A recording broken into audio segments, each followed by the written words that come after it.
તો સતત બીજા દિવસે અમદાવાદના ચંડોળામાં ડિમોલ્યુશન યથાવત છે। આ દરમિયાન ગૃહ રાજ્યમંત્રી હર્ષ સંઘવીએ ચંડોળાની મુલાકાત લીધી।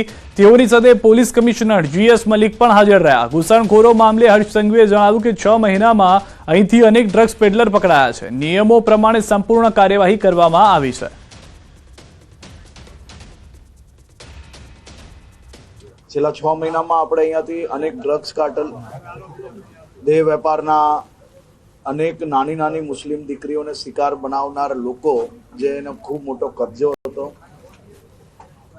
એના સિવાય ચોરી, એના સિવાયના બીજા અનેક ગુનાઓ જોડે જોડાયેલા લોકો અહીંયા ગેરકાનૂની રીતે નિવાસ કરતા હતા।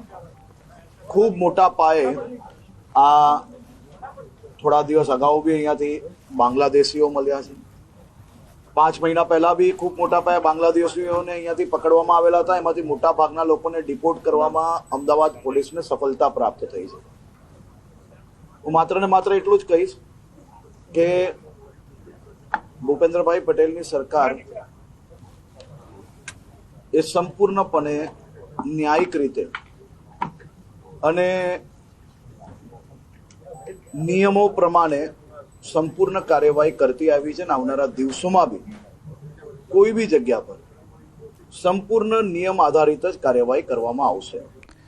અંકલેશ્વરથી મહત્વના સમાચાર। અંકલેશ્વરના સ્ટેશન વિસ્તારમાં ગેરકાયદેસર દબાણો પર તંત્રનું બુલડોઝર ફર્યું છે।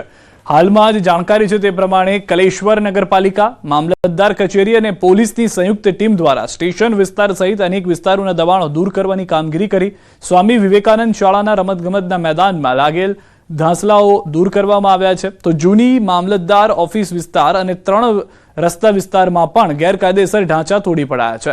આ કાર્યવાહીથી દબાણખોર તત્વોમાં ફફડાટનો માહોલ ફેલાયો છે।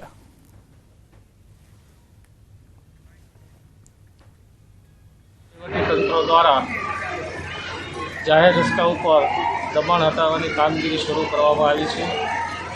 તેની અંદર એશિયાનગરથી લઈ 3 રસ્તાથી રેલવે સ્ટેશન અને 3 રસ્તાથી ONGC સુધી દબાણ હટાવવાની કામગીરી કરવામાં આવનાર છે।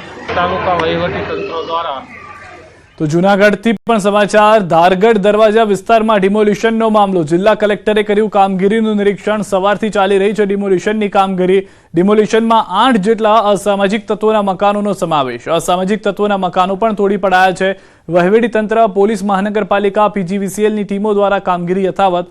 અસામાજિક તત્વો સામે કાર્યવાહી। જૂનાગઢમાં ઉપરકોટ કિલ્લા નજીક આવેલા મેગા ડિમોલ્યુશનની કામગીરી વહેલી સવારે શરૂ થઈ। 60 ગેરકાયદેસર રહેણાંક વિસ્તારો ખૂબ જ ટૂંક સમયમાં તોડી પાડવામાં આવ્યા। 350થી વધુ પોલીસ અને 50 અધિકારીઓ મેદાનમાં છે। 10 JCB અને અન્ય મશીનરી પણ।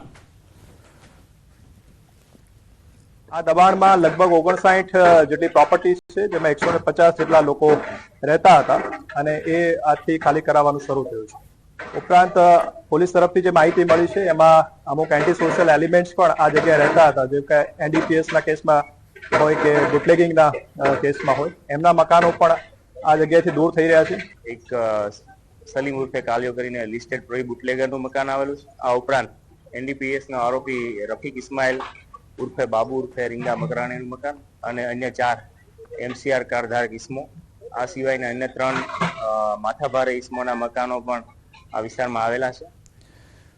સૂર્યોદય અને સૂર્યાસ્તના સમયમાં ફેરફાર થતા અંબાજી મંદિરમાં દર્શન અને આરતીના સમયમાં ફેરફાર કરાયો છે। યાત્રિકોની સગવડતા ખાતર નિજ મંદિરના દર્શન આરતીના સમયમાં ફેરફાર કરવામાં આવ્યો છે। સવારે આરતી 7 થી 7:30 વચ્ચે કરાશે। સવારે દર્શન 7:30 થી 11:15 વાગ્યા સુધી કરી શકાશે। બપોરે 12:30 વાગે આરતી અને બપોરે દર્શન 1 થી 8:30 વાગ્યા સુધી કરી શકાશે। 4:30 વાગ્યા સુધી બપોરે દર્શન કરી શકાશે અને સાંજે આરતી 7 વાગ્યાથી 7:30 વાગ્યા સુધી અને સાંજે દર્શન 7:30 થી રાત્રિના 9 વાગ્યા સુધી કરી શકાશે। હાલ કાળઝાળ ગરમીમાં માતાજીને દિવસ દરમિયાન 3 સમય કપડાં અને શણગાર બદલતા હોવાથી આરતી 3 વખત કરાશે। મંદિર સવારે 11:30 વાગે બંધ થતું હતું, તેના બદલે 11:15 કલાકે બંધ થશે। યાત્રિકો મંદિરમાં સવારે માતાજીના બાલ્ય અવસ્થા, બપોરે યૌન અવસ્થા અને સાંજે પ્રૌઢ અવસ્થાના દર્શન કરી શકશે। દર્શન આરતીના સમયમાં ફેરફાર કરાતા તારીખ 26 જૂન સુધી માતાજીના મંદિરમાં અન્નકૂટ ધરાવી શકાશે નહીં। બપોરે રાજભોગના સમયની અંદર ફેરફાર થાય છે। રાજભોગનો સમય 11:30ના બદલે બપોરે 11:15 મંદિર બંધ થઈ માતાજીની પૂજા ચાલુ થાય અને રાજભોગ 12:30 રાજભોગ લાગે અને પછી આરતી શરૂ થાય છે. સાંજની આરતી રાબેતા મુજબ 7 વાગ્યાની જ હોય છે, પરંતુ આ બપોરની વિશેષ પૂજાના કારણે મંદિરના સમયની અંદર ફેરફાર કરવામાં આવે છે. મહેસાણામાં 100 વર્ષનું અનોખું પંચાંગ લોન્ચ થયું છે. આચાર્ય અરવિંદ સાગરે 5 વર્ષની મહેનતે તૈયાર કર્યું છે. 4 ભાગમાં વિભાજિત શાસ્ત્રાર્થ પંચાંગ છે. 1 વર્ષનું પંચાંગ બનાવવું પણ શાસ્ત્રીઓ માટે મુશ્કેલ હોય છે, ત્યારે અહીં તો 100 વર્ષનું પંચાંગ બનાવવામાં આવ્યું છે.